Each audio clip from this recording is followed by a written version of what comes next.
There we are. And pass over to Sophia. Thank you.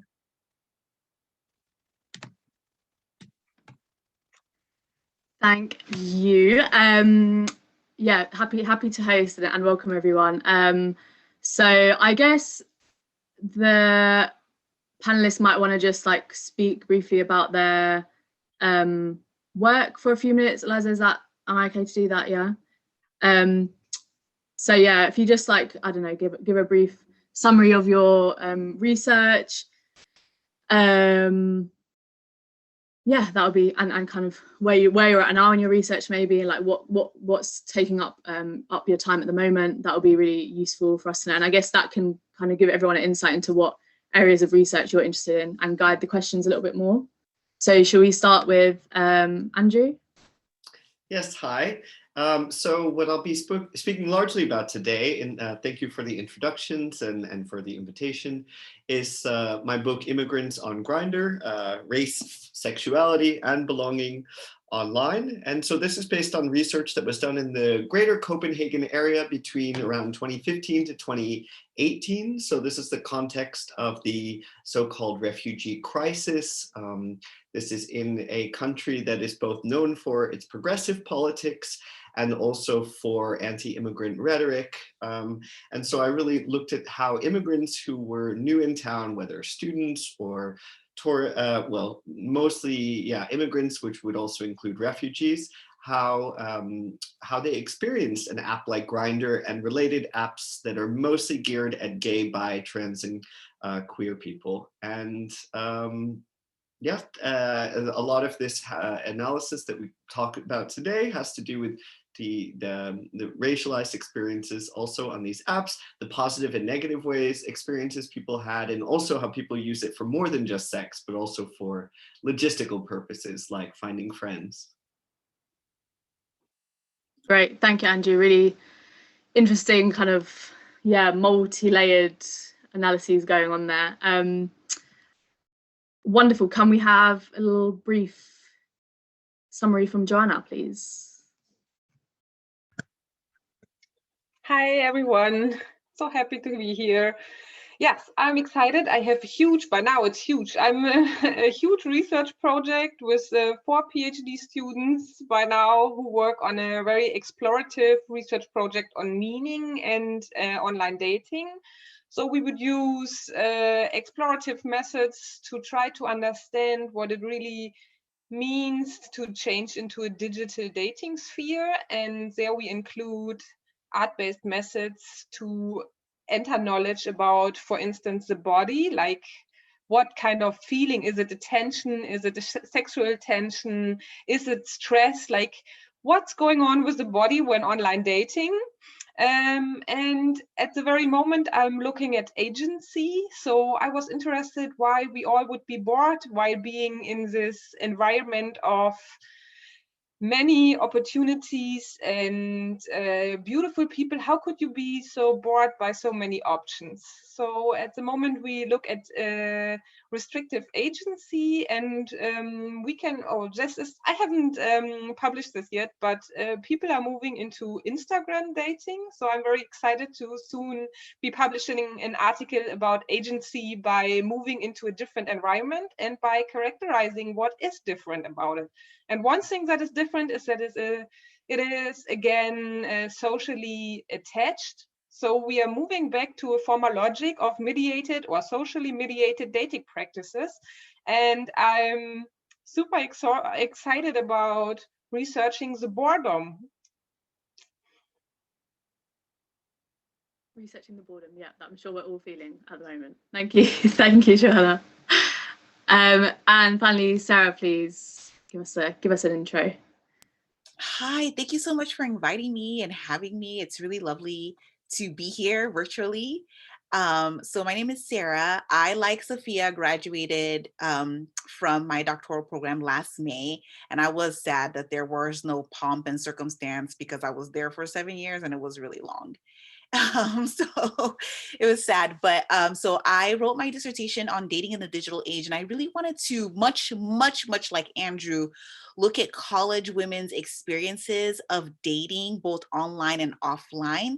And in the US, kind of the catalyst for this project is that Black women, college-educated Black women, sort of don't get their returns to marriage the ways that college-educated non-Black women do. So I wanted to see, like, what are the barriers that they're facing, and how are these barriers like exacerbated or perpetuated by online, by technology, essentially. So that's where I'm at. And basically my findings are that, like, Black women are sort of experiencing the same things online that they experience in person.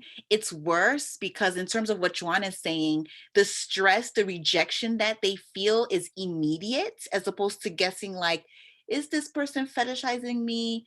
Is this person not into Black people? Like, you can see it immediately online when someone writes that they don't date Black people, or they write things like, I only like roast beef on my sandwich. So there's this, like, all this like racial exclusion that's happening, but also looking at what racial inclusion looks like, right? So we know a lot about racial exclusion for Black women, but what does it mean to be included for Asian, Latinas, and white women? So understanding that inclusion has a lot to do with fetishization. So inclusion on a particular condition, right? Not a condition of being human, but of being sort of objectified.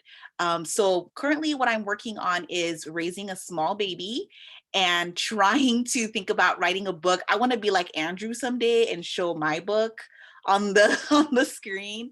So I'm hoping to turn my dissertation into a scholarly manuscript in the near future. And then start a project on reproductive justice and rights amongst LGBTQ Black and cis Black women. Incredible stuff, incredible stuff. So I hope we touch on some of those themes that you're interested in as well, Sarah. Okay, so now I guess we've got a flavour for what everyone is interested in and your research interests, etc. I guess we can start with a few general questions. Maybe the first one, I feel like this is one we can all answer. Maybe, do you think that dating apps democratize users' access to pleasure? Because I guess the kind of use of apps and, you know, digitized intimacy is ultimately the pursuit of pleasure. And, you know, in line with recent kind of scholarly analyses of pleasure activism and things like that, do you think that dating apps that most of us have access to are able to democratize pleasure in perhaps the way that people suggest? Yeah, if anyone wants to start, feel free. Sure, I'll just start. Hi again. I think that I'm often very optimistic about this, and since the research I'm working with Grindr and people who are using apps mostly geared at gay men, and so the offline component for these spaces where gay men meet are very often bars, and that can be prohibitive for people who don't have access to the city, for people who don't have access to money to be able to get into bars or to drink at the bars, for people who are afraid of social situations, who don't want to drink. There's a whole number of people who don't want to go to bars. And of course, there are other queer spaces than meeting at bars, but I was, when I did the research, very optimistic that this could at least complement offline meeting in new ways, and that people didn't have to live in an urban center and didn't have to have, I mean, even get dressed in order to go out and talk to people. However, this was before the lockdown, and now it's not that these two are complementing, it's just one has really only replaced the other. And in terms of the democratizing, I mean, the research that I had from before Corona showed that certainly it was not an equal playing field. and that for people who were new in town, they were often very optimistic of meeting local people for friendship or dating or even logistical things like finding housing or jobs, but were much more likely to find other immigrants and much likely to feel that they were being excluded.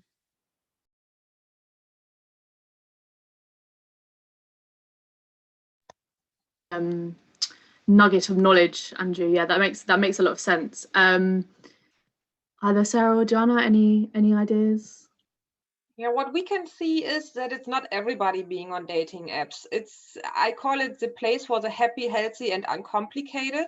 So what we can measure is that in the research since 2017, and I do a lot of monitoring too, I found one woman having a handicap. So I don't know how many hundreds of thousand profiles I have seen, and I saw only one. So it's a very, at least we're doing it in the US and in Europe, of course. So that's our major geographical areas. And we see a lot of middle-aged, white, pretty, or at least attractive, symmetrical people online.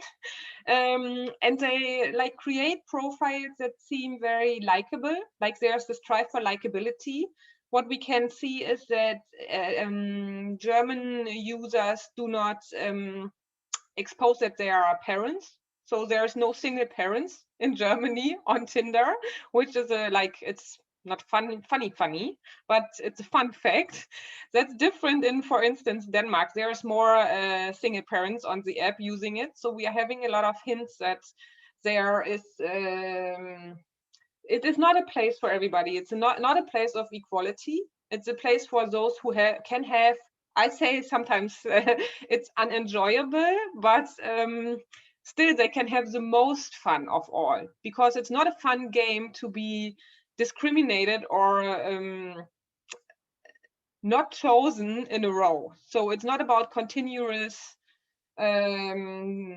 de-evaluation. So people would rather go there if they have a chance to be validated too. So to feel good about themselves, at least as much as possible.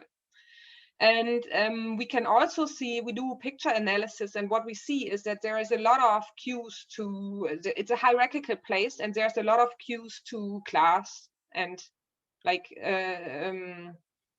capital. And then also the algorithm is matching depending on beauty and class. So I don't think it's very equal. I think it's a harsh place, even for the pretty ones. So I do a lot of research with from the perspective of the subject, and even the pretty. I'm talking to so beautiful people, and they are devastated about the logic of the dating apps, and they are even very beautiful and highly successful. That statistic of one physically disabled person is really harrowing. And yeah, I think that's also something to contextualize the fact that it's, you know, not a democratic place, but perhaps area in which marginalized people can access some kind of pleasure that they wouldn't necessarily get in, you know, the real world. That's definitely a salient point. Sarah, what about you? Yeah, I would say the same thing, right? Like that it's an unequal playing field, but I think it depends on how we're defining democratization. So what's also really cool is that, like, on the one hand, you have these mainstream apps, OkCupid, Tinder, Hinge, Grindr. But then if you're a Black woman, or, you know, a minority, and you're not finding success, there are also these niche apps. So I'd be interested to hear from Johanna, like, so in the US, you know, you can go on Black People Meet, you can go on all kinds of, there are apps for vegans, farmers. So if you're not finding your people in the mainstream apps, you might be able to go to these niche apps and find folks. I think that does present people with different kinds of obstacles. So the mainstream apps have these sort of larger structural obstacles that we can pinpoint. I think if you went and you looked at people at these sort of niche apps, at least in my study, women found that like a lot of the men that were already on the mainstream apps were also on the niche apps. So it's like, are there actually new people using these apps? But at least these apps exist, so I can go there. So I think democratization can be from, you know, like, what does it mean, first of all? And then how are people experiencing it? Because you can also have sort of like negative democratization. So like I was saying with Black women or women of color, it's like, yes, I have access to all these men, but I also have access to all this rejection that might have been mediated if I was just in person. So it's like, there's a democratization in that you have access, but then there's also this negative experience that like you also have access to that maybe you don't want that kind of access. And then it becomes this harsh space that you're, you know, then the experience of online is not pleasurable. Finding pleasure becomes very unpleasurable very quickly for folks. Yes, I guess a hyper exposure to like the negative elements of like racialized intimacy are kind of heightened and concentrated in the online world in a very visceral way. Yeah. So I guess in that kind of vein, Sarah's talking about, you know, the kind of niche apps that maybe people and users use to whittle down their interests and their preferences. I mean, dating apps are relatively widespread. So I think there's like some stats from 2019 was like 1 in 5 people in the UK use them. 1 in 5 UK relationships began online in 2019, for example. But why do you think there's still a reluctance to admit a person's use of these apps? I think, you know, there has been some social change in terms of like, you know, openness about meeting on Tinder and, you know, OkCupid and some of the more mainstream apps. But why do you think that kind of stigma still remains in relation to how people met? And, you know, if there is a blossoming, fruitful romance, why there's still a hesitancy to admit that that was found online on an app? I mean, anyway, should we start with Sarah? Just because you were last time. Yeah, that's I don't have like I don't know that I have like a academic answer, but I wonder, just spitballing, if it's not generational. So I wonder, first of all, if you were asking college students now, right? Students that were born like in the late 1990s, the 2000s, if they have that same stigma. And also like what they're using the apps for might be a little bit different. So like a few, you know, like people using the apps for hookups, but we also know that permanent relationships come out of hooking up. So hooking up might have a different meaning today than it did even like 5 or 10 years ago. So I wonder if that's not generational. And I want to know who's feeling embarrassed, right? So like the New York Times kind of like had this article, same thing, where people were like, oh, I met this person on Tinder and it's kind of weird. But New York Times also talked about IG dating, right? So this idea of people meeting people on Instagram. So I think I would wonder who's feeling the stigma and what would they say? And is it, and I wonder post-pandemic, right? Like, if you said that you met someone at a bar during Corona, I think people were going to be like, oh, you're one of those people, huh? So like, it's maybe like 5 years ago, it was like, okay, we met at a bar. But now that we've had a whole pandemic where people were supposed to be staying home, but you met someone at a bar. So, so I wonder if that's actually going to change. Like in 5 years, people will be like, oh, you didn't wear a mask. You went to a bar. Oh, okay. So I wonder what that's going to be like as well. Yeah, 100%. I think definitely the generational thing, and also the idea that I feel like the pandemic can legitimize online dating in a really fundamental way, where it's like it's completely permissible that you met someone on an app at this time in a way that it hasn't been previously. So yeah, that really makes sense. Andrew or Joanna? Yes, I have a lot to say to that. So actually, the stigma sticks, and that has several reasons. One is that the logic of the dating app is to compromise to being one of many. It's a quantitative logic, and within this acceleration of options and possibilities, we miss the capability of differentiating important from unimportant. So we do not differentiate. Is this an awesome match or just one match? Or it's getting less and less important. So that's one of the stressing points when doing it, or when using the app. And then I can reconstruct that is the devaluation of the app and the other is a way to manage the own expectations and possible disappointments. So everybody is looking for the one exception and classifying as one exception too. So like everybody else, it's of course I won't find anybody cool here, but I still am online every day. Of course I won't find a father for my unborn child, but I'm looking all the time. Like, of course it is embarrassing to be here. So while using it and having all these huge expectations to have great feelings and to feel anything and to find someone really special or a special moment, it's not necessarily a lifetime partner, but speciality emotions, that's the huge longing there in kind of everybody. While we do, there is this management of possible disappointment or continuing disappointment. So we devaluate, and then the stigma sticks because even the users devaluate all the time the other. It's a lot of othering, and all men are shit or desperate, and all women are, I don't know, what are women? Promiscuous or boring. So that would be some stereotypes we hear a lot. And then everybody is still keeping to search online because everybody is hoping for the one exception. So everybody's looking for the girl that is not a Tinder girl, or the guy who has not 150 Tinder dates in a year or something. Yeah, that also makes a lot of sense, like mitigating risk. Sorry, Andrew. Oh, yeah, no, you can continue. No, go.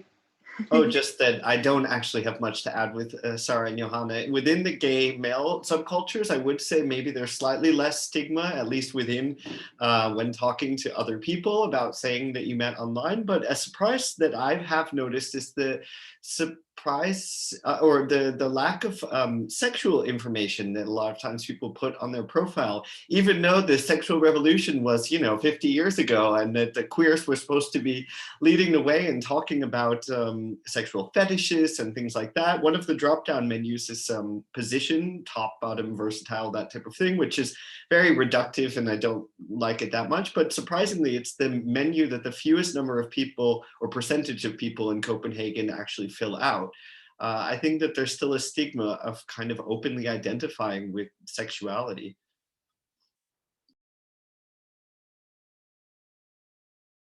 Also resonates. I guess there are lots of synchronicities between heterosexual and queer dating, but it's important to kind of hone out those differences as well. I guess maybe the next question,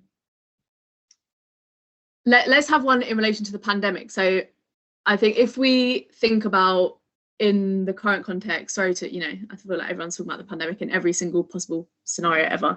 But I mean, it is relevant. So do you think that there's a difference in the quality, length, types of relationships that begin online versus in real life? And I mean, is there like a new kind of racialized element? Are they latent and just like waiting to come out? And just more generally, is there a difference in the quality, length, type of relationships online versus real life in this context? Let me just write the question in the chat. I haven't, so as part of my book project, I do want to follow up with the women that I interviewed for my dissertation to see how the pandemic has impacted their dating for the women who haven't found partners yet or broke up with someone just before the pandemic. My guess is that people are obviously using online dating.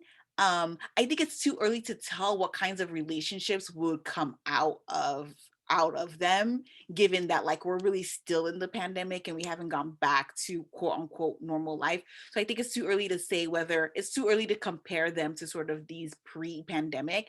My guess also though is that before talking to anyone is that people are experiencing like the racialization or exclusion, I would imagine that people are experiencing them to a far greater degree than they did, because maybe it's harder to step away since everything was online for a year, right? It's not like you could really go to the bar.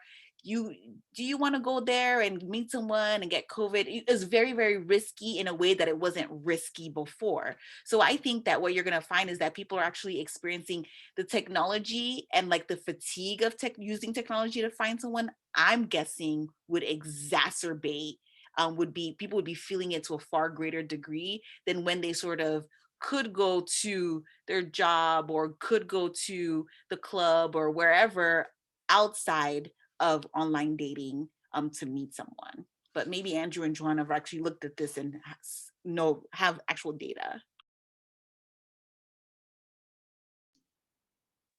Well, I'll just go, since I didn't do data collection after Corona, but I did find that a lot of people talked about dating apps and gay bars as if one was replacing the other. This is a motif that I used to hear all the time 5 years ago, that the gay bars are closing and it's all because people would rather stay home and swipe left.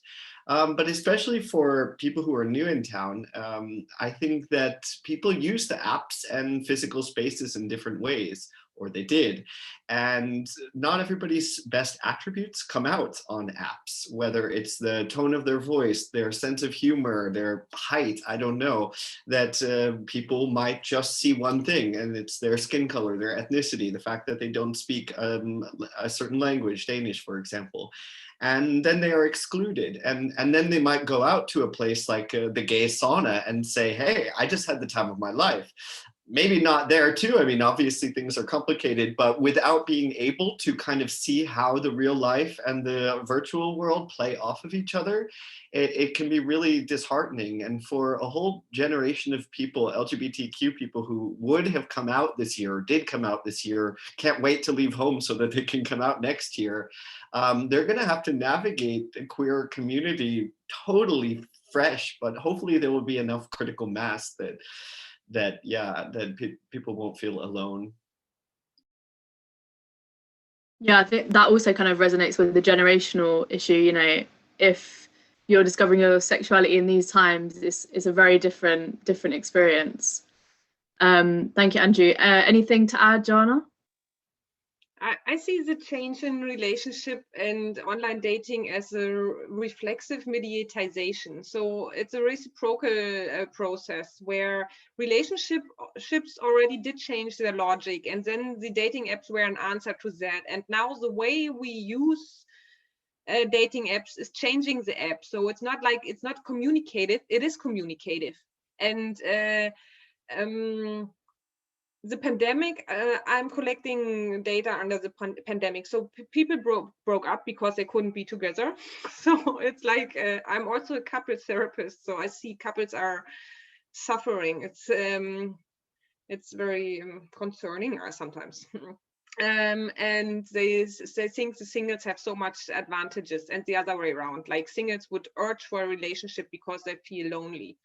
So there will be a lot of movement, and I think it will continue to be the way that the locality of dating is changing. Like it would be unusual, or sometimes it would be even unusual to talk to someone in a bar, like approach somebody. That would be perceived as even impolite or very risky and uncommon. So what we observe is that you would first meet within the app and then agree on meeting in a bar, but it would not dissolve the bar. But like there is this step beforehand that you have to progress, or you are in a bar and you are checking your app who's there and available, because the naturality of approaching someone in an analog world would be even awkward or inappropriate. And that's very interesting, because then we are sequentializing what we are doing where. Like it's becoming kind of impossible to talk to someone outside. So you have to check with the app first. And it's very interesting that Denmark has this,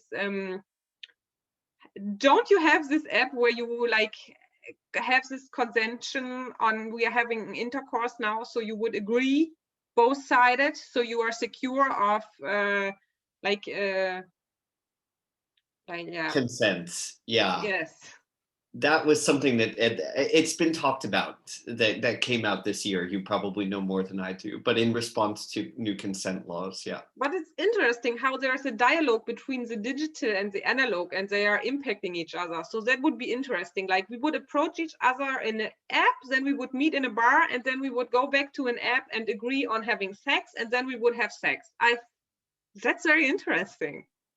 I think that even so, like we're talking about this like on a micro scale, right? Like sort of the sequence, like you were saying, of events, but also like I think you can bring this back to the democratization, because I think that if you look at gender, like the apps also, right, are supposed to be this liberating place. Like women are supposed to be able to message the guy first, or like ask him out first or whatever, but that's not happening. I certainly didn't find that in my work. So like what Johanna's saying is like, how does that play out on like in the online as well? So is it as a woman, can you be the one that initiates the sex or initiates going to the bar, or can you not? Right, exactly. So it's just like, so we have these micro things that are happening all underneath this context or the structure of like gender inequality or racial inequality. And those things are also mitigating all of those interactions as well. So I wonder, again, I'm curious, if you were in lockdown and you're finding a partner, did the rules change, right? Like, since you can't go anywhere, is the man still feeling like he needs to make the first step and sort of like, let's have a Zoom date? Is the woman still feeling like, oh, I can't ask if we can FaceTime? Like, what are the interactions that are happening? And did people feel like, oh, I really felt the burdens of sort of this gender play, these cultural norms that impact how men and women relate to each other, or even in the LGBTQ, like, are there dynamics that were sort of, again, exacerbated, or people noticed them even more because they couldn't go somewhere? So Johanna, are you seeing, like, it sounds like you're nodding along to the gender thing. Are you seeing that the gender is also impacting sort of the sequencing that's happening as people are navigating these things? So we are not liberating from gender scripts at all. Like, you're still pathetic and aggressive dominant as a woman when you approach a man in digital dating. It's awful. Don't do it. That's my advice, my only advice. Like, media is always asking for advice, and I can say that's the biggest one. As a male, don't show your car, and as a female, put on clothes, because there is one stereotype that you could have sex with many people, and that's awful, obviously, still today. And don't approach the guy. Like this, it's that plain. And this is not changing. Like, in general, of course, there are so many exceptions. I'm talking in general, it's not very elegant as a female. And that's also, I analyze a lot against feminist theory and like Bumble, where the woman has to write first. It's not kind of working. People are uncomfortable, even when it is the rule. Like, it's the digital architecture who is like making you do it. It's still not kind of changing the scripts. Oh, yeah, I cannot measure it. Like, yeah, I was digging, but I can't find it. Yeah, that's what I found. So like, complementary, I totally found that women were like, okay, great, Bumble is great, but they would come up with all these ways to do the thing they're not, like, Bumble is like, you should make the first move. So they would create like little rules for themselves where they would fall back into the gender scripts so that men wouldn't read them as performing femininity inappropriately. So it's like, even on that app that's for them, they're still like, so the risk of performing femininity inappropriately still felt too high for them, even on an app like Bumble, even though the men knew that they were supposed to wait 24 hours or whatever. They still felt like under the burden of like, well, this is what femininity looks like. This is what womanhood looks like when you're finding a relationship.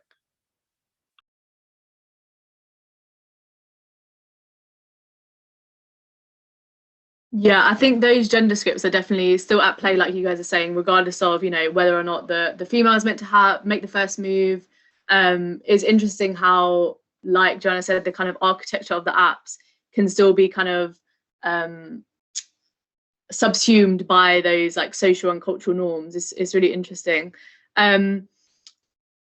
I guess kind of in response to that, and then maybe we'll talk a little bit more about like racial filters and things like that. But before we go into that kind of vein, I guess just a more generic question.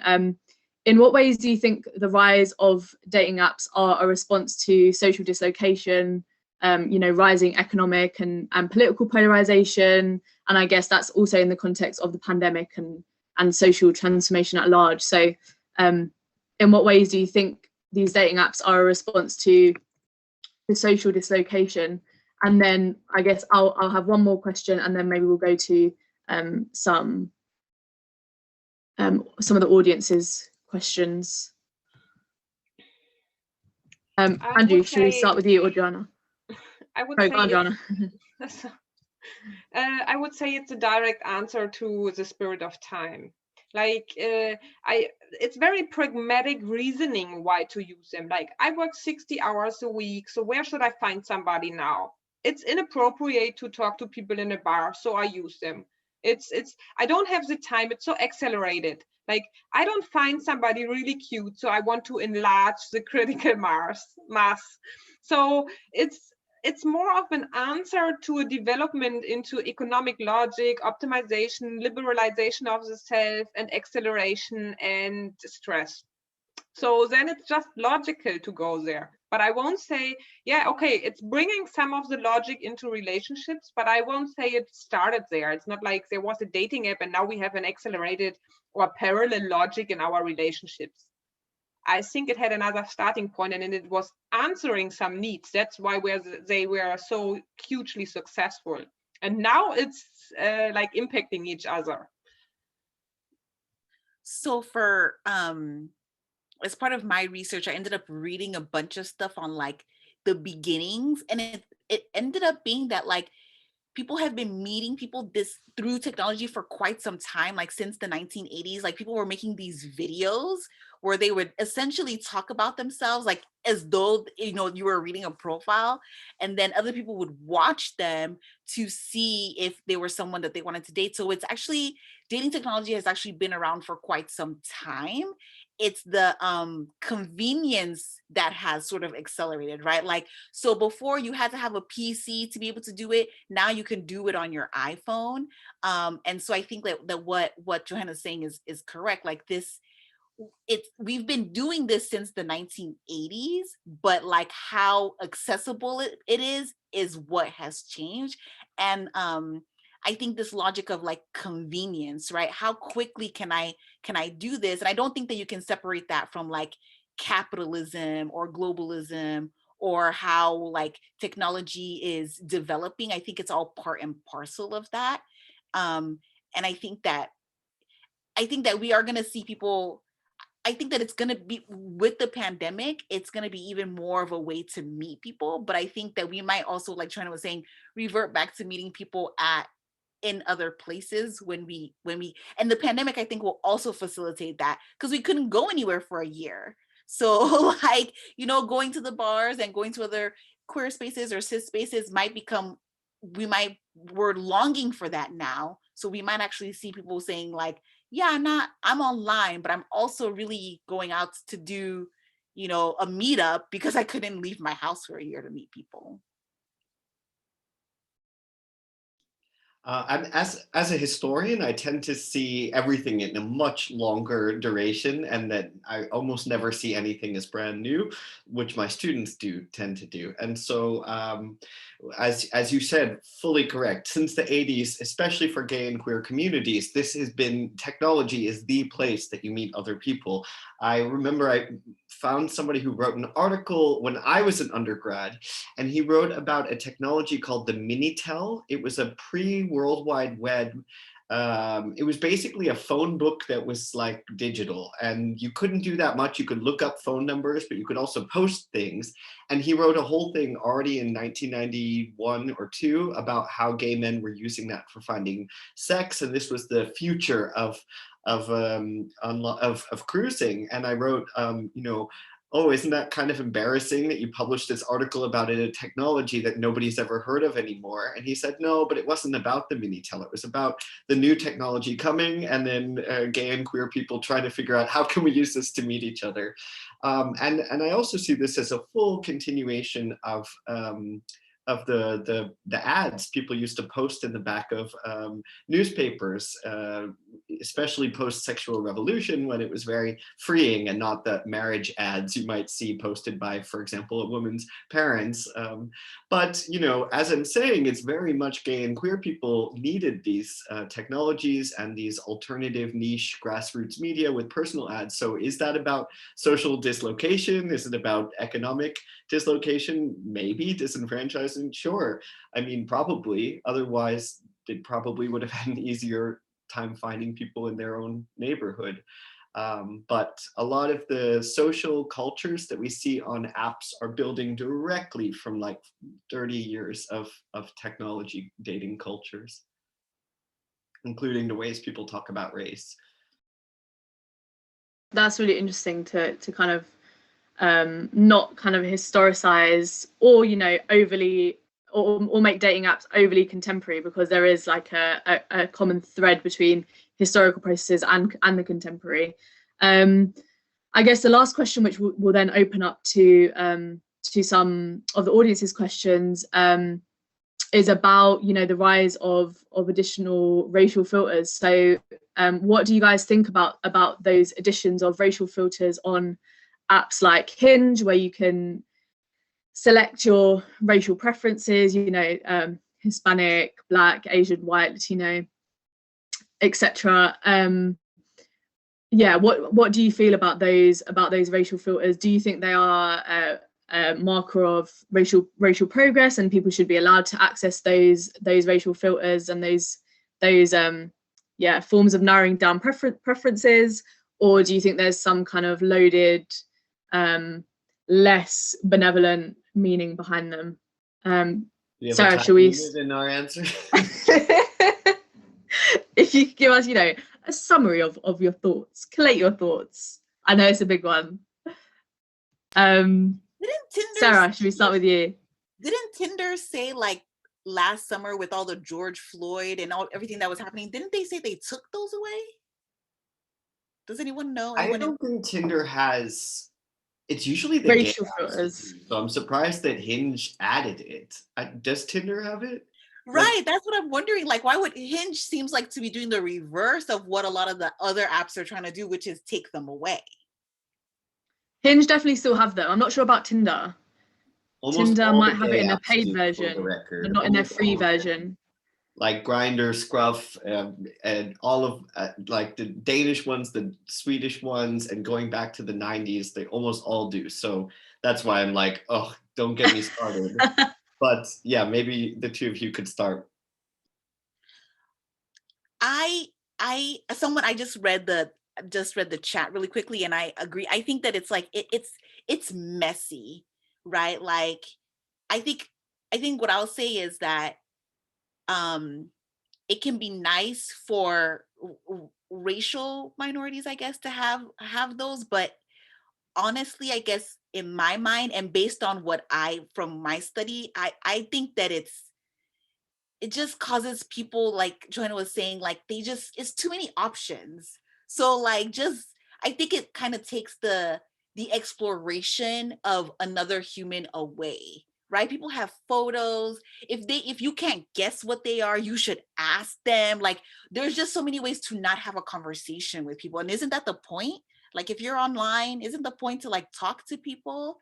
So I think that like there are definitely pros and cons, but I certainly lean towards like, don't just take them away, make people talk to each other, and people will find a way, right? If you're like MAGA, do we really need to know if you are going to date a Black person? Like, people will find a way to make it clear what their racial preferences are. So I honestly don't think you need filters.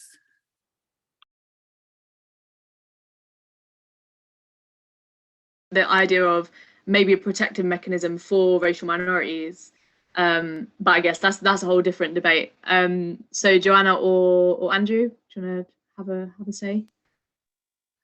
So this is a full chapter of this book is about racial drop-down menus because it just had too much to say. So the first thing basically is that the menus themselves are based oftentimes in a United States understanding of race, which is one country with one very specific historic context that does not map onto the rest of the world. And Grindr is now used in so many parts of the world where people are learning that what racial categories are from this nonsense US system. And if you never thought about how race is socially constructed, just look at the categories that do exist in a German versus an American app, German being Planet Out or Planet Romeo, or Planet Romeo. And that they'll use slightly different terms. They'll have Mediterranean, Caucasian, and Arab versus white and Middle Eastern. Anyway, but these types of logics are, being taught to people. They're being exported by American apps a lot of the time. And then, as you said, they can end up that the data people put in there will be used to have filtering out. I saw Elle in the comment said, I think racial preferences can allow minorities who experience its racism to filter to people from their own ethnic group. And I've certainly heard that also from my interviewees. And I think it is important that for some people, they like being able to be found, but overall, I just felt that it does so much more harm than good. And a key thing to also remember here is that the apps have a role to play in the culture on the apps. It's not just the people who are on the apps who are bringing racism into it. The app, by creating this filter, by allowing it to only be used in a certain way, on Grindr, you can only select one category. You can't select two. You can't be Black and Asian. You have to be one, and you can't fill in the blank, which is nonsense. I mean, on that regard, Grindr is very progressive with gender pronouns and gender identity. They give 9 options for gender and fill in the blank. And then they give 9 options for ethnicity with no fill in the blank, as if everybody around the whole world can be fit into one of these 9 options. So I think the easiest thing to do would be to not allow people to filter through that if you want to keep that menu, to keep the menu, but allow people to add multiple options or fill in the blank, or just get rid of it. And as Sarah said, people will figure out, I mean, they don't have a thing on Grindr for political preference, so you just have to ask somebody. All right. Thank you, Andrew. Yeah, I there is a political filter on Hinge though. I know that for a fact, which is interesting. Sarah or Joanna, do you wanna?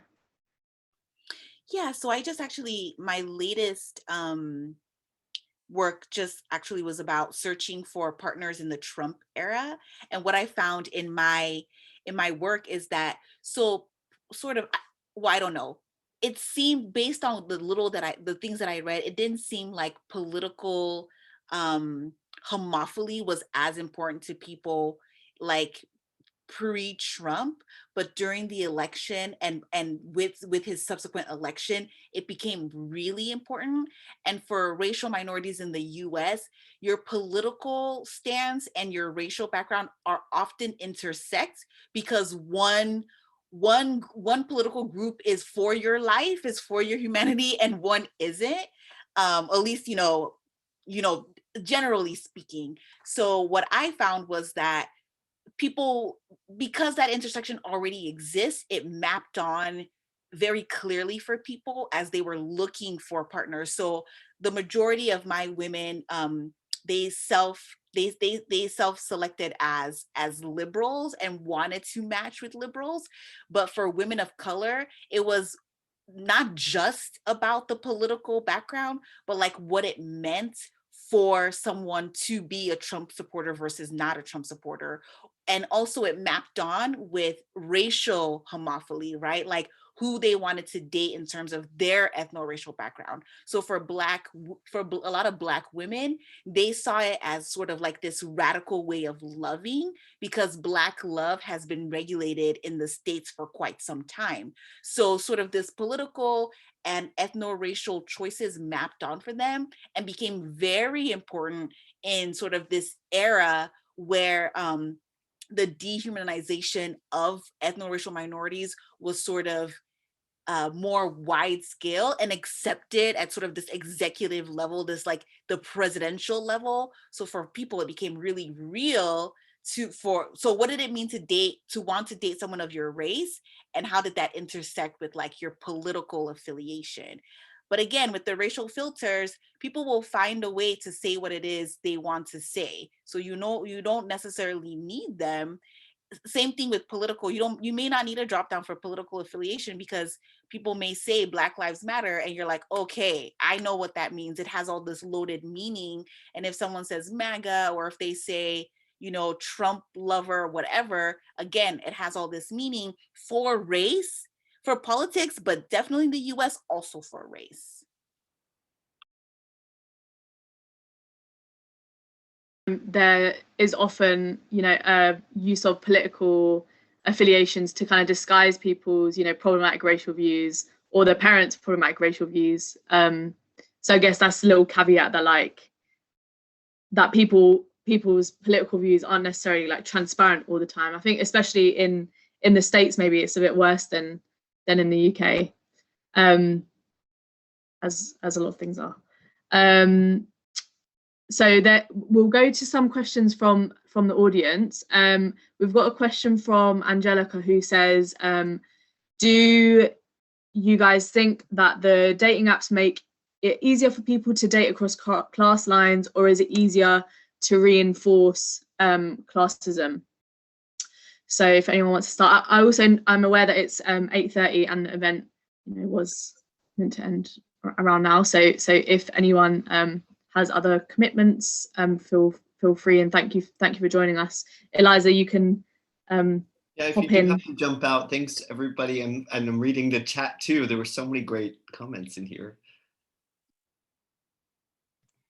Yeah, just to jump in here, our only constraints are, I'm aware that we have 4 very busy people here, so I don't want to keep you for longer than we've said that we'll stick around for, but I also don't want to interrupt this conversation. It's so interesting. So yeah, please, if our speakers have more time, that would be great. Perhaps an extra 10 minutes or so. Is that all right? Amazing. Okay, right. I'll step out now. So it's actually that it would ease to meet people from other class or other background or geographical location. So that's definitely a thing everybody is referring to. Like, that's exciting. Someone I wouldn't meet usually, someone I wouldn't meet at work, someone that is new. So there's a lot of characteristics coming up, but we can't see it in the long term. So actually it's more like playing with somebody else, but not mating with somebody else. Yeah, that's definitely true, and reinforces data that shows that when it comes down to it, folks don't end up stepping out of their bubble. So that's like the sort of the irony of online dating, is like, again, if we're talking about democratization, is like, I have access to all of these people of different backgrounds, of different class backgrounds, then I didn't. People still very much do what they would do in person. They still mate with all the same people that they would mate. They're just making those decisions online. And in fact, online makes it easier to act on the preferences that you thought you were going to let go of, but it just helps you to reinforce those preferences. And I'm seeing, I think it was, yeah, Lindsay's question. Oh no, I'm sorry. From Angelica, I actually don't think it makes it easier to date across class lines, because we know that people with college degrees, for instance, they really want to marry people with a college degree or higher. So that educational homophily or homogamy, that desire for ethno-racial homogamy, a lot of those desires don't end up going away. People bring them to online. And so that's why we might see like this little bitty like increase in interracial marriages or marriages across political lines or educational lines, but I think that's why we still continue to see the same homogamy, because they're not changing their preferences when they go online.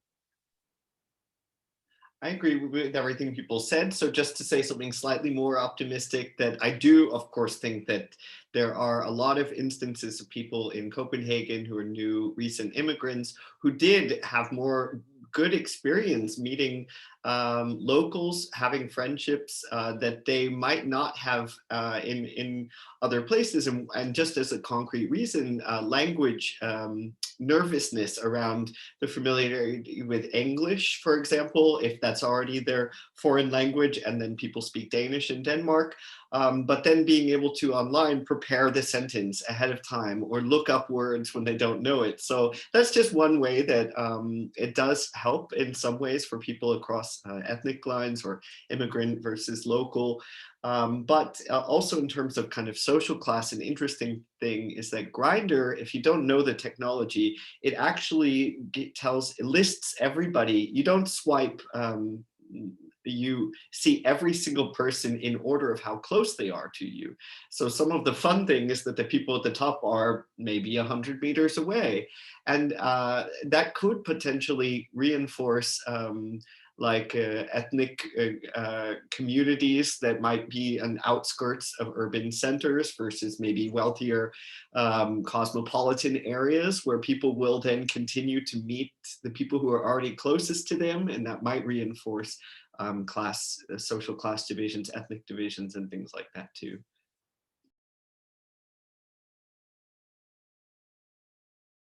Thank you, guys. We'll just take a few more questions that are in the chat. So we've got from Lindsay: why do university educated Black women specifically tend to have negative experiences on apps? Sarah, would you like to start with this one? And if the person who asked the question also wants to jump in, yeah, anything more, I can't see Lindsay, but that would be great. Oh, hi. I guess I was asking this question because I know it briefly came up, but it resonated with me because I am a Black American, I guess, university educated woman. And I have kind of noticed I think, as Sarah mentioned before, the low returns on the apps, but also just in general in person, I've also had bad luck with being approached. I've been told that I am intimidating as a Black, or sometimes in the UK, and quote unquote exotic woman. And then also when I was growing up, I grew up in Georgia in the deep South. And the rule there was, you only date a Black girl if all the other girls reject you. So it's been very difficult. And then I was wondering if I could have a little bit more insight into what's behind all of this. That might be very broad. So hi, Lindsay. Hi. Unlike Andrew, who is optimistic, I want to say I valid, like, your experiences are exactly what the Black women in my study found. Like, that's what they told me. That's what I've experienced myself.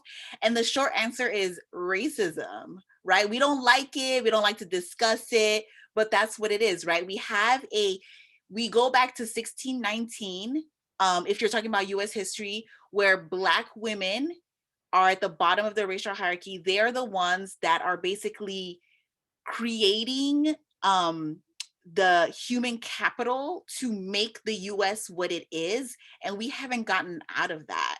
So it's anti-Blackness is global wherever you go. Speaking as somebody who has lived in the US and has traveled abroad, it's global, it's wherever you go. So I think that for me as a sociologist, what I would tell you is that this issue is structural. It has nothing to do with who you are, your education, the choices that you've made.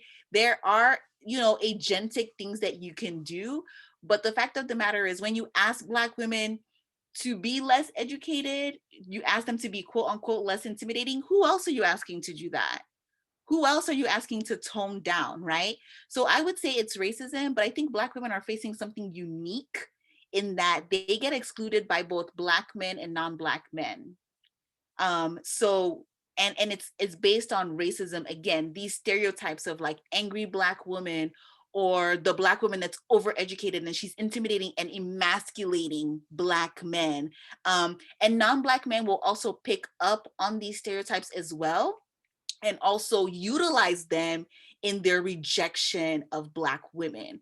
So I guess what I want to say to you is that there's nothing wrong with you. The reason we tend to have bad luck is because we live in a society that still devalues Blackness, and especially devalues Black women. And we don't have to look far. Meghan Markle, living her best life, came out and told us what was going on, and people lost their damn minds. They said they didn't believe her. And she's a biracial Black woman, right? So there's colorism there. She's a woman that should be easily validated, but she's not.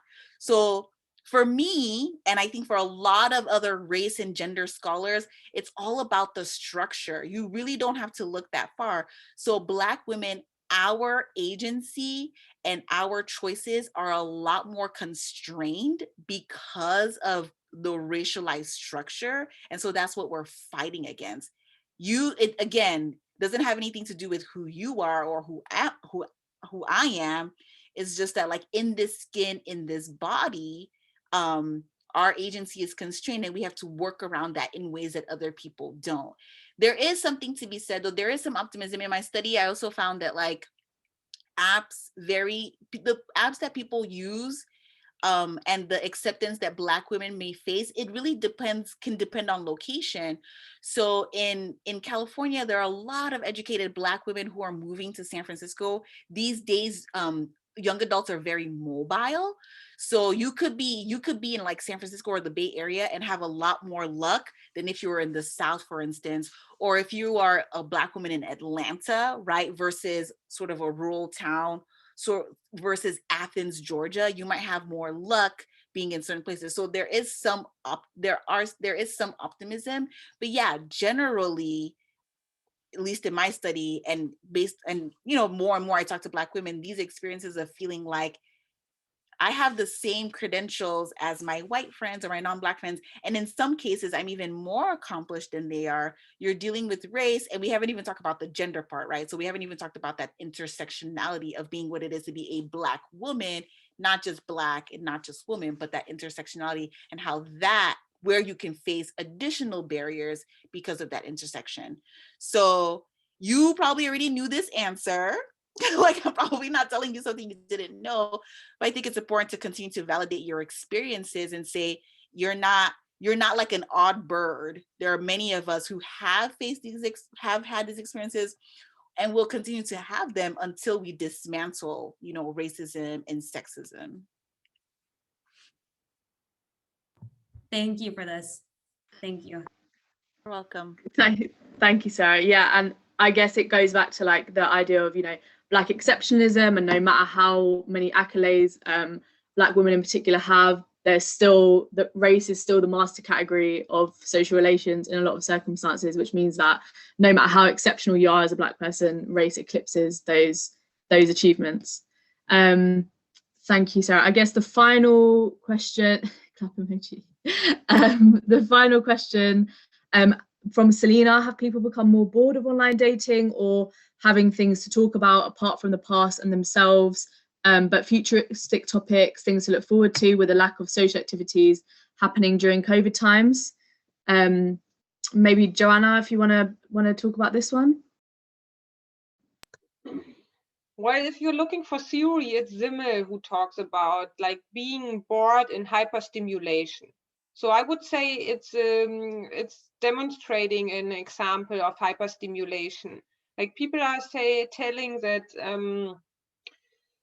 there is this urge to see all the options, and at the same time it's ending up in stress. Like, on the one hand, you want to see them all or would even pay for it, and it's not a very cheap application. So you would pay quite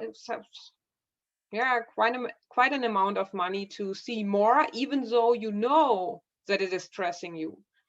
So, and then there is this lack of, and I said that before, that the ability to distinguish between important and unimportant, and why consuming it all and being consumed, like objectifying the other, but also the self. There is the gap where there's exhaustion and boredom. Like then nothing stimulates you. You would seek for stimulation by doing more of the same that already bores you. And then you are in this sphere of hyper-stimulation. And then, yes, we are like, there's voices saying that online dating is over and it's so boring and nobody will do it anymore. I don't think so, because I don't see another option. Of course, it won't be there forever, of course not. But I don't see it's not going to be, it's not dead, what people might say. But of course, there is a huge and growing boredom of all the options. And if you can have great sex with a beautiful other person every second, like it's always just around the corner, it doesn't excite people. So they are looking for more excitement by doing more of the same and getting more bored. But I believe in agency and reflexive mediatization. So there will be restrictive strategies, like going back to Instagram and then having this risky environment where you don't know if the other one is looking, and you are risking to show your face and your, like, maybe your social network, and you are exposing the self, and then the excitement is growing. But that's also a process of slowing down and getting back to social attachment. So yeah, we are bored, but I also, there's a tendency to compensate by doing more of the same.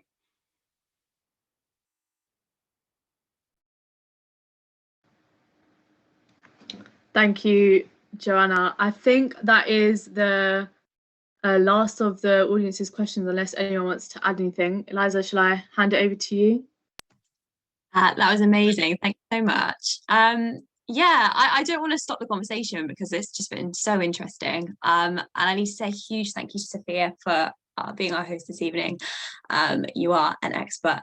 Thank you so much. And also to our speakers, Sarah, Andrew and Joanna, just amazing, super interesting. And yeah, I really don't want to stop the conversation. I really wonder, like, what might be the next thing, you know, what's the next variation on Hinge and Grindr, you know, where are we headed, like how firmly embedded these things are. But thank you so much.